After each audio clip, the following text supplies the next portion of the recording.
வணக்கம் மக்களே, இந்த வீடியோவில் சென்னையில் அமைந்திருக்கக்கூடிய ரவீஸ்வரர் திருக்கோவிலை பற்றி தான் பார்க்க போகிறோம். வாங்க பார்க்கலாம். வட சென்னையில் உள்ள வியாசர்பாடி பகுதியில் அமைந்துள்ளது அருள்மிகு மரகதாம்பாள் சமேத ரவீஸ்வரர் ஆலயம். சோழர் காலத்தில் கட்டப்பட்ட இக்கோவில் மிகவும் பழமையானது. இக்கோவில் பல அதிசயங்களையும் பிராண பின்னணியும் கொண்டது. ஒருமுறை பிரம்மதேவரின் கோபத்திற்கு ஆளாகி பூமியில் பிறந்த சூரிய பகவான் நாரதரின் ஆலோசனைப்படி இங்கு வந்து வன்னி மரத்தடியில் சிவலிங்கம் பிரதிஷ்டை செய்து ஒரு தீர்த்தத்தை உருவாக்கி சிவபெருமானை வழிபட்டார். சூரிய பகவான் பிரார்த்தனையில் மகிழ்ந்த சிவபெருமான் சாப விமோசனம் அளித்து அருள் புரிந்தார். இதன் காரணமாக இக்கோவில் மூலவரான சிவபெருமான் ஸ்ரீ ரவீஸ்வரர் என வழங்கப்படுகிறார். ரவி என்றால் சூரியன் என்று பொருள். சிவபெருமான் சந்நிதி கிழக்கு நோக்கி அமைந்துள்ளது. சந்நிதிக்கு எதிரே உள்ள சுவரில் சிவலிங்க வடிவிலான துளை உள்ளது. சூரிய கதிர்கள் சிவலிங்க துவாரத்தின் கோவிலின் முன் மண்டபத்தில் வழியே மூலவர் ரவீஸ்வரர் மீது அன்றாடம் அதிகாலை விழுவது ஈசனுக்கு செய்யப்படும் முதல் பூஜை என நம்பப்படுகிறது.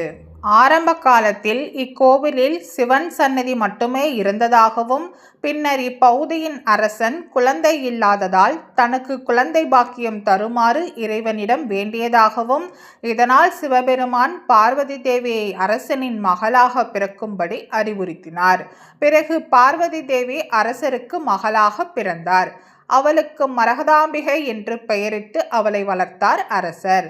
அவள் திருமண வயதை அடைந்தபோது சிவபெருமான் மரகதாம்பிகையை மணந்தார் எனவும் இவ்வாறே அன்னை சந்நிதி பின்னர் வந்ததாகவும் கூறப்படுகிறது. மேலும் மகாபாரதம் எழுதிய வேதவியாசர் இக்கோவில் சிவபெருமானை வழிபட்டு பாடல் பாடியதாகவும் கூறப்படுகிறது.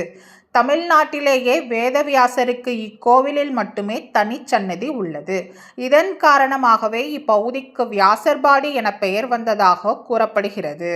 வன்னி மரம் இக்கோவிலின் தலவிருட்சமாக திகழ்கிறது.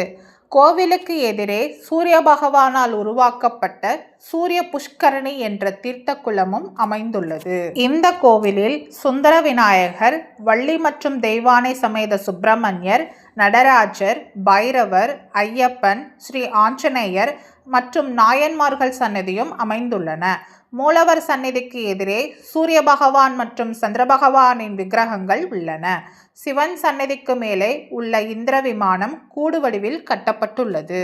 இக்கோவிலில் வாரந்தோறும் திங்கட்கிழமை சிறப்பு பூஜைகள் நடைபெறுகின்றன.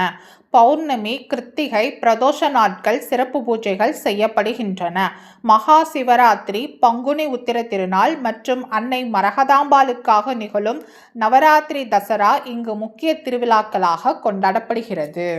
அறியாமல் பாவம் செய்த பக்தர்களுக்கும் முன்ஜென்ம பாவத்திலிருந்தும் விமோசனம் வழங்குகிறார் ரவீஸ்வரர். திருமணம் ஆகாத பக்தர்கள் மற்றும் குழந்தை செல்வம் பெற வேண்டுபவர்கள் அன்னை மரகதாம்பாளை வணங்கினால் எண்ணியது ஈடேறும். கல்வியில் சிறந்து விளங்க விரும்பும் பிள்ளைகள் வேதவியாசரை வணங்குகிறார்கள்.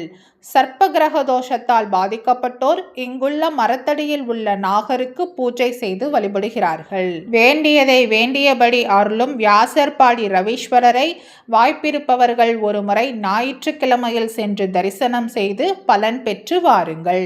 இந்த வீடியோ உங்களுக்கு பிடிச்சிருந்தா லைக் பண்ணுங்க, ஷேர் பண்ணுங்க, சப்ஸ்கிரைப் பண்ணுங்க. மறக்காம அடுத்து எந்த கோவிலை பற்றி பார்க்கலான்றத கமெண்ட்ல சொல்லுங்க. நன்றி மக்களே.